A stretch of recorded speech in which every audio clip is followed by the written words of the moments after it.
because it's so easy to not give that time to God. It's so easy to scroll on your phone, you know, doom scrolling, getting that instant dopamine, or it's so easy to go on the game and do so many other things.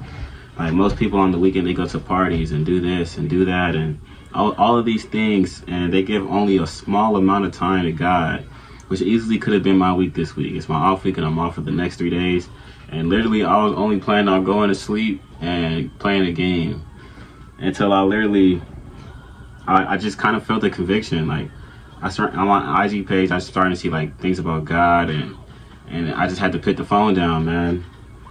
It's very important to give that time to God, because this is your armor. Like reading the Bible, reading the Bible, it feeds your spirit. You know, when you go out in public, you know, you'll have that spiritual armor of God. You'll be equipped. You'll have the word, you know, you'll have that imbued already in your mind. When you read and you surround yourself with godliness, you know, playing church music and fasting, and, you know, you sit in the presence of God in silence with no phone, you know, on your knees or in your bed or sitting down or wherever you're doing throughout the day, you spend time to talk to God, you know, you get in that fulfillment. You know, when you on social media, sometimes I feel like you use that to like fill the void of quietness, because if you sit in just complete quietness, you would have to confront yourself about your past, your problems and things like that. But when you spend that time alone, that's when God can really work on you. You know, he can pour into you, you know.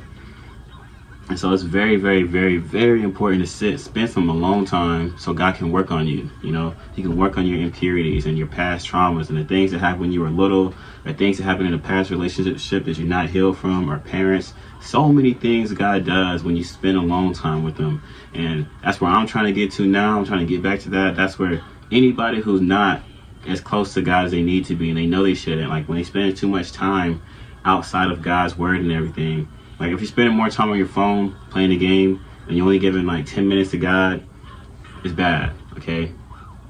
Because how are you going to be equipped when you go out in public? How are you going to go out in public and you know, live as Jesus did? Or how are you going to die to yourself? Or how are you going to not give in to temptation or run to God when you're being tempted with lust and so many other things? And so this video is not only for me to just say this to people who's watching, it's also for me. It's also a reminder to myself, because this week I was literally going to just plan on just sitting down all day, you know, and just live in the flesh. I was flying the room. I was going to sit down. I was going to play the game. I was going to not do anything really to feed my spirit. But this is your reminder. Walk in the spirit, and you will not gratify the desires of the flesh. That'll be the end of today's video. After this video, put the phone down, open the Bible, play some church music, get a fly swatter, and until next time, peace.